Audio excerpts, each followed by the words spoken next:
Hi, well, welcome back. We're talking about New Testament church government, and I'm glad you're back. This is a real passion for me for a few reasons.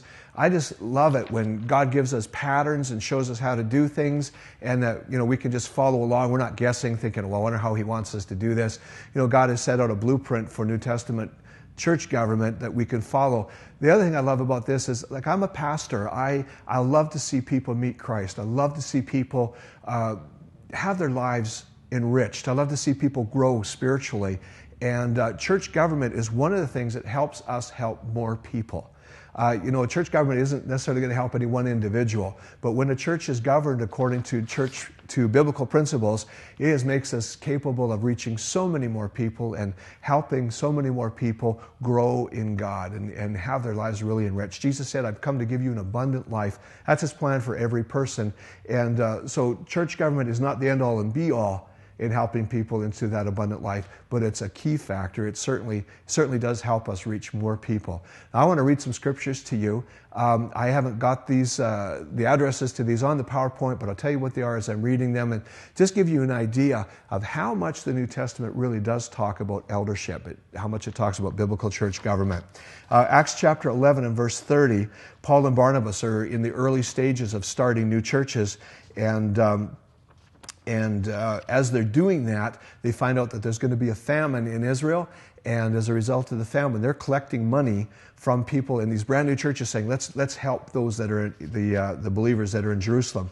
And it says in Acts 11:30, "This they did, entrusting their gifts to Barnabas and Saul to take to the elders of the church in Jerusalem."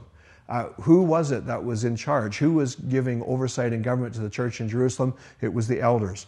Acts 14, verses 23 and 24. Again, Paul and Barnabas have just started new churches. They're about to go home again. And it says, Paul and Barnabas also appointed elders in every church. With prayer and fasting, they turned the elders over to the care of the Lord in whom they had put their trust. So Paul and Barnabas have started new churches, and there was no leadership in place. They say, okay, before we can go back to Antioch, we need to put leaders in place. Let's ordain elders. Let's commit some elders to the care of the Lord so that they can give oversight to the churches. Acts 15, verses 4 and 5. It's almost the first, it's probably the second recorded church fight. There's a discrepancy going on. The Jewish Christians think that the non-Jewish Christians should live a certain way, and the non-Jewish Christians going, wow, what are you talking about? We don't even know what you guys are doing over there. And so Paul and Barnabas have gone to the apostles and elders in Jerusalem, and they're working out, well, what exactly is Christianity all about? What should we be expecting these non-Jewish Christians to do? It says, when they arrived in Jerusalem, Paul and Barnabas were welcomed by the whole church, including the apostles and the elders. Now, let me just draw a distinction here. The apostles are God's leaders who lead in more than the local church. They lead with a number of churches. They have input and oversight with a number of churches. The elders are local. The elders, if I'm an elder in Living Hope, it doesn't mean that I can go to another church in Lethbridge or in Montreal and say, hey, I'm an elder. No, my eldership, my role is confined to the local church. So they went and they saw the apostles and the elders. They reported everything God had done through them. But then some of the believers who belonged to the sect of the Pharisees, some Pharisees had gotten saved, they stood up and insisted the Gentile converts must be circumcised and required to follow the law of Moses. So this problem has come to the apostles and the elders. Further down in the same chapter, verses 22, 23, says, then the apostles and elders together with the whole church in Jerusalem chose delegates, and they sent them to Antioch of Syria with Paul and Barnabas to report on the decision. In other words, the non-Jewish believers don't have to follow Jewish ways. Whose authority established that? It was the apostles, but it was also the elders who were involved in doing that. The letter that they took was addressed this way. This letter is from the apostles and elders, your brothers in Jerusalem. And then chapter 16, verse 4 says, they went from town to town instructing the believers to follow the decisions made by the apostles and elders in Jerusalem. So the churches were strengthened in their faith and grew larger every day. Acts chapter 20 is a real headquarters chapter regarding church government and eldership. We're going to look at that in detail a little bit, so we'll skip it here. Philippians chapter 1, verse 1, this letter is from Paul and Timothy, the slaves of Jesus Christ. I am writing to all God's people in Philippi who belong to Jesus Christ, including the elders and the deacons. And so here Paul is identifying two different church offices that exist, the elders and the deacons. 1 Timothy 4, verses 14 and 15. Do not neglect the spiritual gift you received through the prophecy spoken over you when the elders of the church laid hands on you. See, Timothy was ordained by the elders of the church. He was sent from there. He was recognized as God's minister and ordained by them and then sent out to work with Paul. Titus chapter 1, verse 5. I left you, Paul writing to Titus, who was one of his right-hand men, said, I left you on the island of Crete so that you would complete your work there and appoint elders in each town as I instructed you. Again, temporary leadership, waiting until there was a more permanent people rose up to take over a more permanent form of leadership, and they ordained them, they made them elders, and then they left the church under the oversight of the elders.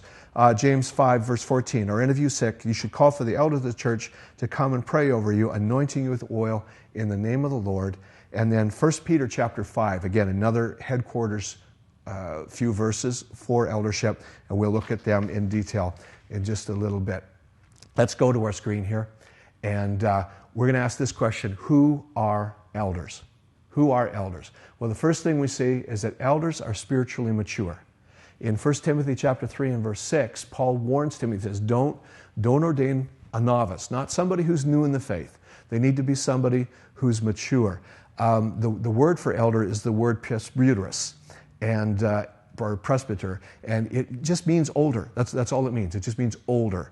It doesn't necessarily apply to just somebody who's older, more advanced in years. It can mean that. I've visited one culture where when you meet someone, they typically will ask you two questions right away. What's your name and how old are you? Because in that culture, respect is always given to the older one. And so they always want to know kind of where are we in the pecking order? Am I respecting you or are you respecting me? So that that's a natural kind of eldership.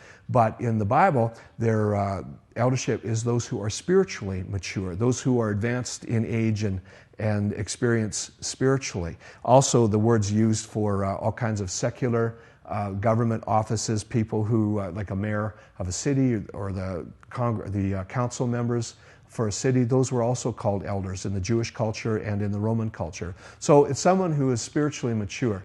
Okay, so the second thing we see is that elders are called. In Acts chapter 20, verse 28, again, we're going to look at that in more detail in a little bit. Paul is talking to the elders from the city of Ephesus, and he says, whom God has called. It's a really important thing that, people don't just decide that they're going to be an elder. Well, what are you going to be? Well, I'm going to be a teacher. What are you going to be? Well, I'm going to be a doctor. What are you going to be? I'm going to be an elder. I'm going to help pastor a church. No, there's a call that's involved with that. And the first thing we see is that call is recognized by themselves. They may even find themselves resisting it initially or saying, man, I don't know, can I do this? Or, who am I to think that I should be a leader in the church? So it can be resisted initially, but they will recognize it in time. They'll know it. The second way that call is recognized, it's called by the other elders. The other elders will be looking around the congregation saying, you know what, who else? Who else should be part of this pastoral team? Who else should be part of this eldership team? And they'll be able to see people that God has put that grace in their lives, and so they'll also recognize it, and they'll probably approach. The existing elders are most likely to approach those that have that grace and invite them into a process of becoming an elder. Third thing is that typically elders are recognized by the congregation. You don't want to put somebody in leadership that other people don't see as a leader. Normally that grace is already being demonstrated, and if the existing elders come to the congregation and say, you know what, we recognize the grace to be an elder in Fred's life, and so we're going to start Fred on this process of being ordained as an elder. It's not very often. I mean, if the congregation goes, oh my gosh, Fred, you got to be kidding me. Somebody's missing it somewhere, because normally that leadership and that compassion and those pastoral gifts have already been expressed, and so normally the congregation will already recognize that. With that calling comes God's grace to fulfill the calling. And so again, it's just so important that people are put in place to lead, who have grace from God to lead, and to lead with the kind of leadership that He wants us to have. Okay, so what is it that we're looking at here already? We're going to look at Acts chapter, we're seeing the fact that elders are mature. We're looking at the fact that elders are called. We're going to look at something important here, that elders work as a team. An eldership should function as a team. Now, in a real small congregation, maybe a church plant or just something that's, just hasn't grown yet, I mean, one person can be pretty functional and can do a reasonable job. But as that church grows, it's important that the eldership team be increased. And there are a number of reasons for that. First one is that ministry is really relational. Everything, almost all of the personal growth in your life will come in the context of relationships. It's working with other people that we grow. And it's the same in an eldership. The whole ministry dynamic is so founded, it's so rooted in relational things that it's really important that the eldership be a team, because they're also wanting to minister relationally to the congregation. Second thing is this: there's a biblical history for teams. Moses, actually he was trying to lead somewhere between 1.5 and 3 million Israelites out in the wilderness. And he was killing himself. He was wearing himself out. And his father-in-law came to him and said, this isn't smart. You're not doing a good job here. You need a team. And so right away, Moses started picking out elders and putting them in biblical church government and forming a team out of them. So Moses did that. David did that. David had lots of administrators. David had mighty men. The Apostle Paul, when you read about him in the New Testament, Paul never ministered alone. He always had a team of guys that were traveling with him. In modern terminology, in the churches today, they're generally referred to as apostolic teams. In the Bible, he just listed who they all were. And usually there was 6 or 7 guys that he was traveling around with. So Paul has used the sense of team. Also Jesus. When Jesus began his public ministry, one of the very first things that he did is he formed a team. He picked 12 guys and he got them going as a team. So this is really ingrained. The third thing that we see is that team is a means of safety. Team is a means of safety. Now on the PowerPoint there's actually a wrong reference, and I apologize for that. That first reference should read Proverbs chapter 11 and verse 14. But I want to read these scriptures to you because they're so key. I'm going to the book of Proverbs, chapter 11, again in verse 14, and this is what it says: without wise leadership a nation fails, and with many counselors there is safety. When just one person's doing it, it's not very smart, it's not very safe. But where there's a multitude of counselors, there's safety. We just flip ahead to chapter 15 and verse 22. It says, plans go wrong for lack of advice, many counselors bring success. So again, Proverbs, the book written by the wisest man who ever lived under the anointing of God, is saying, you know what? There needs to be a bunch of you. There needs to be a team. Proverbs chapter 24 and verse 6 says, so don't go to war without wise guidance. Victory depends on having many counselors. And so every aspect of ministry needs to be expanded to team. And actually, I'm happy to say Living Hope, just pretty well every form of ministry that takes place in our church has a team format, has a team setting where there's people working together. Number 4, one man just can't do it. I'm not kidding you. As a man who's tried, I can tell you, one man cannot do a good job of pastoring a church. As soon as a church is of any size at all, there needs to be a team, there needs to be an eldership. People burn out, people just don't do a good job, all kinds of negative things happen. When you have a team, it brings greater heart and greater perspective. Everybody that comes to the table brings something of really good value. No two minds are alike. We all see things just a little bit differently, and so when I know how 5 people see something, it gives me a much broader perspective on the facts of it. But also, everybody brings something of the heart, some grace from God, some particular gifting that they're bringing to decisions and to seeking for vision and for bringing good pastoral care in a church. So that's really important. Number 6, it brings checks and balances and helps with blind spots. Nobody sees it all. You just don't. I cracked up my dad's car once when I was a teenager because he had a blind spot if you backed up and turned at the same time, you couldn't see what was behind you. And I did that at a high speed, and I hit a cement post really hard with my dad's car when I was just fearing telling him about it. I go, okay, Dad, I cracked up your car. He said, what happened? He said, I backed up into to this post. And he said, oh, it was in the blind spot. We've got blind spots, and we need others to help us to see them, to bring good leadership. We can't afford blind spots. Also, it brings accountability. On an eldership team, elders are highly transparent with each other. They've become very vulnerable with each other. The men that I serve with in eldership at Living Hope, they know more about me than any other living human being, with the exception of my wife. We tell each other our struggles. We tell each other our problems. We tell each other our victories. We just really get to know each other, and so with that, there's a high degree of accountability, which becomes a blessing to the church as well. Number nine, it keeps transition healthy. Keeps transition healthy. What do I mean by that? Listen, if a minister moves from one church to another, or maybe from one city to another, typically that church will regress during that time period. In fact, like if a pastor resigns and moves away, that church will invariably go through a time of regression. It won't grow, it will shrink. It won't thrive.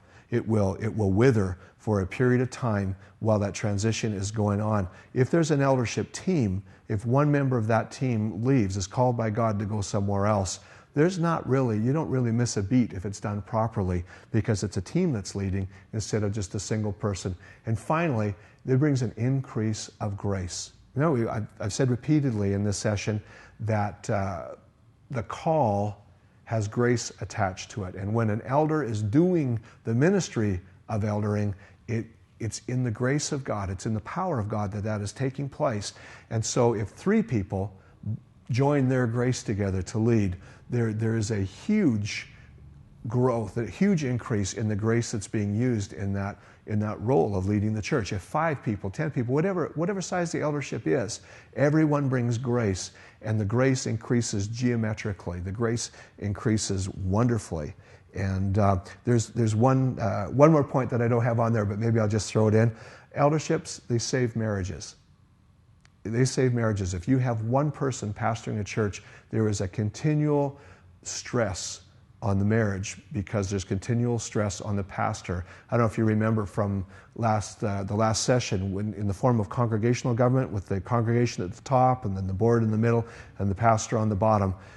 That's a whole lot of pressure on that pastor, and he brings that into the home, and marriages often will suffer as a result of that.